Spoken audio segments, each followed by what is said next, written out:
Hi, everybody. Well, here we go again. A new storm coming tonight. It's a much smaller system than the storm from a couple days ago now, that low pressure system that developed really quickly and is now affectionately known as the bomb cyclone.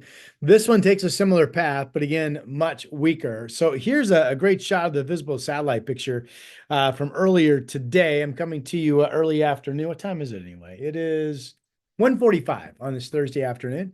Here's Portland. There's the old bomb cyclone up here. It's continuing to weaken. It's really moved well north of our area. Now it's moving almost back due west as expected. Tonight's rain and wind coming from this batch of clouds, which is another low. And again, I talked about this yesterday, kind of a pinwheel in this upper level trough of these storms developing, and this one's shooting into us. The rain, steady rain from it, doesn't arrive until late evening. So the rest of today, just some showery stuff, and the same thing early morning, or excuse me, early evening. There is a high wind watch for the coast for the daytime hours of Friday, and more on that in just a bit. But it looks to be another garden variety high wind event at the coast, meaning south winds no greater than about 60 miles per hour expected. Okay, I'll get into tonight's storm track and then into the weekend. The Momentous Wealth podcast has been sponsoring me for going on 7 months now. So I appreciate that very much. Listen on Apple Podcasts, listen on Spotify. These are investment topics that you can choose from a local firm, Momentous Wealth Management, licensed in Oregon and Washington. Again, the Momentous Wealth podcast. Thank you very much for all that. Okay. Here's the kind of full disc hemispheric satellite picture. And again, here's Portland up here. I mean, here you can plainly see the US map. There's the old low. Here's the new one. This is all speckled cumulus cloudiness and this cold flow pattern. More storms coming together back here. However, it does appear that this one coming in tonight will be the final organized system that we see for a while. All those showers will be continuing as we get rolling into the weekend. And we see this steady fetch of moisture right here.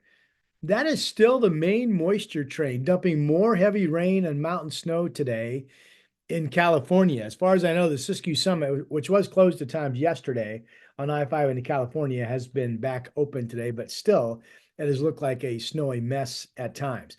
Okay, so I just set up for you that the heaviest rain will again be down in moisture in general in Northern California. So let's go down to our Medford forecast office from the National Weather Service. And they're talking about tonight into tomorrow.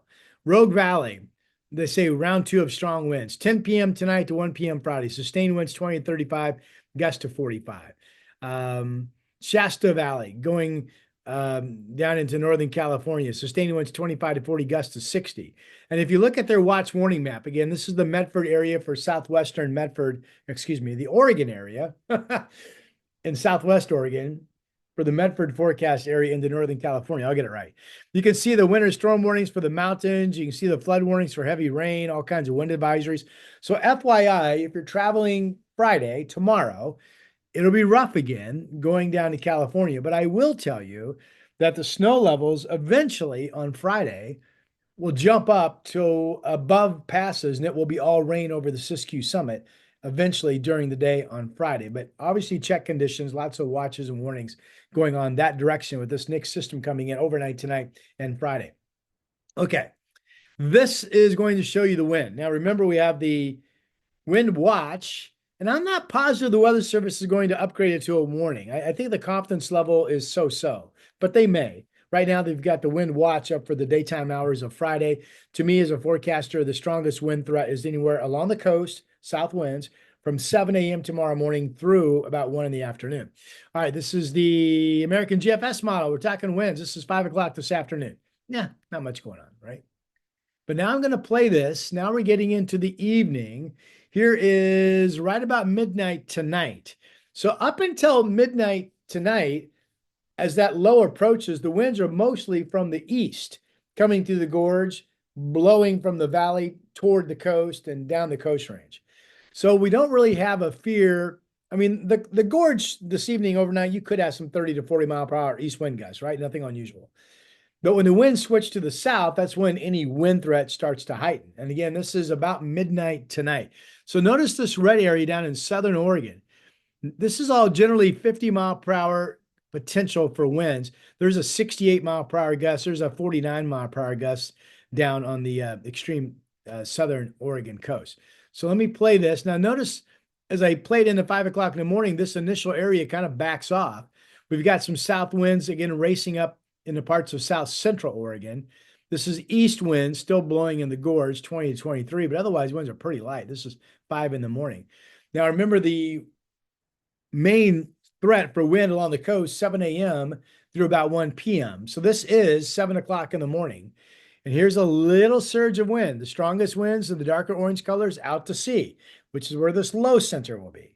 But it does show winds picking up to 47, maybe 50 miles per hour, approaching up into central Oregon. Let me hit it again. Now look at this. These strong winds, 50, 60, 70, 80 mile per hour gust, well offshore where you see this bubble. I think this model does a really good job of illustration for you. But here are 40 to maybe 50 mile per hour wind gusts. This will be about 10 in the morning from central coast, Newport, all the way up into Long Beach. Now we're getting south winds blowing during the day tomorrow, 20 to 30, maybe 35 in parts of the valley. The east winds in the gorge have calmed. See how these numbers have calmed down? Remember, when the wind direction takes over as southerly, the east winds disappear. The winds in the gorge go light because think about it, the winds are blowing up this way, south to north. Well, the mountains block the gorge, right? So the winds can't get in there. But you've got gusty winds to 40 plus over in south central Oregon. Let's play this into the afternoon. Here we got these strong winds, storm warnings, marine warnings of all kinds, again, out to sea. And if this is correct, at 1 in the afternoon, the heaviest threat for 50 mile per hour winds is now offshore to maybe just barely around the Long Beach Peninsula. The beach is mainly gusting to under 40. Here's some 30, 36, 37 mile per hour wind gusts up the valley. Not strong enough for a wind advisory. But if you get east winds, you'll notice that tonight. If you live in the Willamette Valley, once we get going well into the morning hours toward midday, you'll notice south winds picking up, but generally expected to stay less than 40 miles per hour. Now, here's later in the afternoon. Remember, I think the main wind threat ends at 1 p.m. Here's 4 p.m. Notice how all of a sudden the strongest south winds in the valley have diminished to about 20 miles per hour. The strongest wind field is now shifted well to our north and offshore. So you've got the coast 28 to maybe 30, maybe a 40 mile per hour wind gust around the mouth of the Columbia. And then that's it. Okay. I hope that made sense. I think the person had some pretty good animation. So again, if you have some decorations, holiday things out in the yard that might get blown around, if you get a 35 to maybe a 40 mile per hour wind gust at your place in the valley tomorrow, then take the necessary actions. The coast, again, maybe there's some 50 to 60 mile per hour wind gusts morning, ending early afternoon. All right, so there's the wind picture. Let's talk about the rain. Here we are at 5 p.m. this afternoon. It's not a bad day. We've had a mix of at least half of the day has been dry in most areas, and the other half has seen some passing rain. Now, here is that it's initially a warm front. Remember, warm fronts bring widespread areas of hours of steady rain. So that's what you're looking at here. Not scattered, but steady. This is 10 o'clock tonight. 10 o'clock tonight, it's raining in Salem. I like this timing. This is the National Blended Model from the Weather Service. Rain just starting to move in 10 o'clock tonight toward Portland. And then late evening, midnight, we're definitely raining. The yellow's some decent moderate rain rates, pushing all the way up into Seattle. Here's 5 o'clock in the morning, raining across almost all of Washington. The tail of the heavier rains in Portland where you see yellow, but still pretty wet all the way down into Northern California. Now we get into, this will be about the 7 to 8 o'clock hour in the morning. Now you've got the rain in the valley starting to break up. Remember, this is a warm front. So this will be rain over the Cascades at this point tomorrow morning, 7, 8 o'clock in the morning. It's all rain. Snow levels 7,000 feet. They could be higher. Okay. And then now here we are going into the noon hour.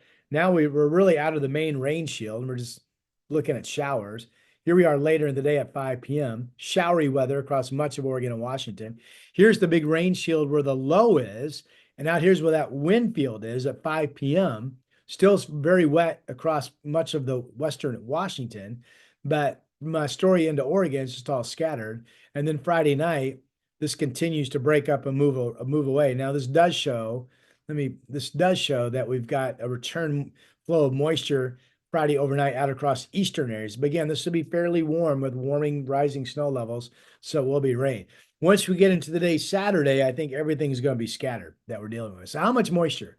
Well, from mostly the rain and the gauges that accumulates is going to be what falls overnight tonight, ending early to mid morning on Friday. So through that time period, this shows a half of an inch of rain in the valley on average. It shows some areas getting 3/4 of an inch of rain. Shows less than that up at Kelso Longview, 33 100ths, and about 3/10 to 4/10 of an inch up around Seattle. Again, the blue areas where spots could get about a half of an inch of rain up and down the valley out into the gorge. Manageable rain out into the blues. Again, it's mostly rain because the snow levels go up. And it's showing that bullseye of an inch of rain or greater, mainly just central beaches. It only shows Astoria and Tillamook getting about a half of an inch, the same as Portland.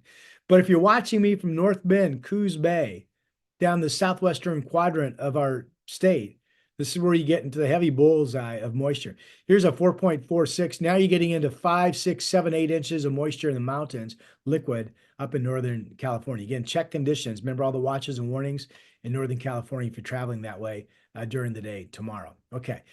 Something else just to look at. So that's kind of the nuts and bolts on the weather system coming in tonight against a warm front. Snow levels go up to 7,000 feet. Temperatures hold steady to rise. I think a lot of the Willamette Valley and the coast wakes up to 50-degree temperatures Friday morning, for example. Okay. Now, this is a jet stream map, and I wanted to show it to you because it really shows the jet stream of these colored areas. Look at this big trough carved where we had the strong low pressure system develop, and now a weaker system developing, but they're all in this trough. I just thought that was kind of cool to look at. Look at this monster low over New York State. That's Friday morning. Wow, that's strong system. Then, and notice right in here. So this is Friday overnight. See the jet stream core? That's what's feeding that moisture bullseye in Northern California. Where by Friday night, we are cooling down, but we're mainly scattered. Now, there's one more I want to show you. I've shown you this before. This is the GFS model. The green areas are shaded moisture saturation through 10,000 feet. So basically, it's where the moisture belts are, where it's going to be at least cloudy, and that's where the heightened chance for rain is. Okay. Tough to see. I get it. Here's Portland. Looking at the brown outline. So if you look over here, here's Utah, here's Nevada. See the brown outlines of the states. There's California. Here's the Oregon coast. There's Portland. Okay. Right here's the low that's coming in tonight, and there's the deeper moisture at 5 p.m. starting to work up into southwestern Oregon. Okay. So you're going to see that just blow through. Notice here's the coast. Here's the low. It stayed offshore. Let's go back and look at this low one more time. So here's the low, not particularly strong this evening, but notice how it strengthens overnight, but it stays offshore and it moves way up off the coast of Washington by tomorrow afternoon. Now notice there's a weaker low back here, and there's still moisture in this cold trough. This is Saturday. Nothing organized coming through, but mostly cloudy overall. Showers from time to time, so a mix of dry and wet. Again, there's low offshore, but nothing coming in. This is Sunday. So Saturday, Sunday, even to Monday, just mostly cloudy, some sun breaks, some showers, but at least dry as much as it's wet. And this continues into Tuesday morning, a bit change. Here's Tuesday morning, still a lot of moisture overhead, but notice how during the day, Tuesday, the moisture thins out. Here's later in the day. We're finally pulling out of that. This is a big high pressure ridge. We're getting into Thanksgiving travel now. So all models show dry weather Wednesday. All models show this high pressure ridge giving us a dry Thanksgiving day. And not only dry here in Portland, but dry up in Seattle, dry down into California, dry out over the Blues, dry across our entire region if you're traveling. This is the Friday after Thanksgiving. This models were showing a system coming in Friday, but now this could change, obviously. Now the models continue the dry weather Wednesday, Thanksgiving Day, Friday. They continue the dry weather Saturday, and they continue the dry weather even Sunday. So if this is correct, our entire drivable region, if you will be dry through the Thanksgiving holiday and the entire Thanksgiving 4-day weekend. How about that? Passes right now are okay. There's Government Camp, 35 degrees. Santiam's 37. Willamette Pass is freezing, but ODOT's got it clean. Remember, snow levels go up tonight, so it's just going to be wet. I-84 is wet with a temperature of 40 out in the blues. Siskiyou Summit, yeah, I mentioned that they were back open. That's just wet and 34, and that temperature is going to be going up tonight. So good travel news. Again, you can find these cameras and Mount Hood resort temps and snow reports on my Mount Hood weather page on my weather site that I own and operate, portlandweather.com. Real easy save. Also, if you search Portland weather, you see my icon And that's my app that you can load in Android and on iPhone in the App Store as well. Okay, let's go around the horn. Showers until the rain picks up later this evening for most of us into the overnight hours. Rainy pattern at least into Monday. And this shows Tuesday. Then it shows Medford drying out on Wednesday as well. I think Medford's a slight rain chance ought to be dry by the time you folks wake up Wednesday morning.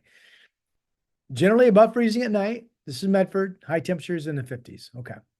All right. How about Ben? Okay, we've got some rain into Friday. You've got some showery weather.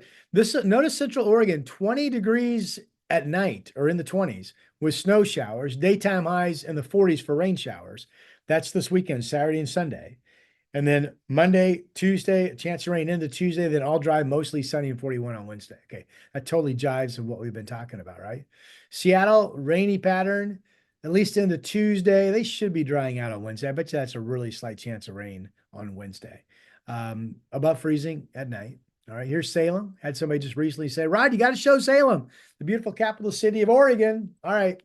Breezy day. Remember Friday during the day? I don't think we have enough wind to warrant a wind advisory, but the south winds can be pretty consistent across the entire valley on Friday, 15 to 30 miles per hour. And tomorrow, the steady rain ends early morning, but there will be quite a few heavier showers at times on Friday. It's a warmer air mass, so I don't think there's a good chance for hail, but there could be some thunder and lightning mixed in the valley, including Salem. And then that's got to be a slight chance rain on Wednesday. I think you folks are dry. You know, these models pick up on different models, and there are a few models that are still showing a chance of showers midweek next week, but most modeling says no. Most modeling says we are going to be fine. Let's go down to North Bend. Let's see here. Yeah, rainy weather through Friday, breezy to windy. Absolutely. The wind watch includes you folks in North Bend. Rain at times into Monday, and see the chance of rain that's drying more than likely taking place on Wednesday down in that area as well. Okay. Here is my 7-day forecast for Portland. Got the showers. So far, not much in the way of sun breaks. There have been a few, but not many. Bigger story is the rain coming in overnight tonight. Is what I say. Increasing evening rain around 10 p.m. for Portland or slightly after that. Likely rain overnight. Could be a half of an inch of rain. Southeast winds pick up. Cloudy rain at times as a midday cold front arrives. 24-hour rain totals may exceed 6/10 of an inch. Breezy south winds 10 to 25. I'll probably up that to go breezy south winds 15 to 30, and I'll add the chance of a rumble of thunder. And then it's just sun and showers of generally winds to 15 miles per hour, as much dry time as wet, Saturday, Sunday, Monday. For the most part, that's all areas. Showers in during the day Tuesday, we go all dry Wednesday and potentially all dry through the Thanksgiving weekend. All right. I'm meteorologist Rod Hill, and I'll keep updating you as we get closer to the big holiday next week. But this is the track of what I think is our last significant storm system for a while, what comes in tonight and tomorrow. Please subscribe if you haven't. It helps me out. It alerts you when I post a new video. I'll talk to you soon.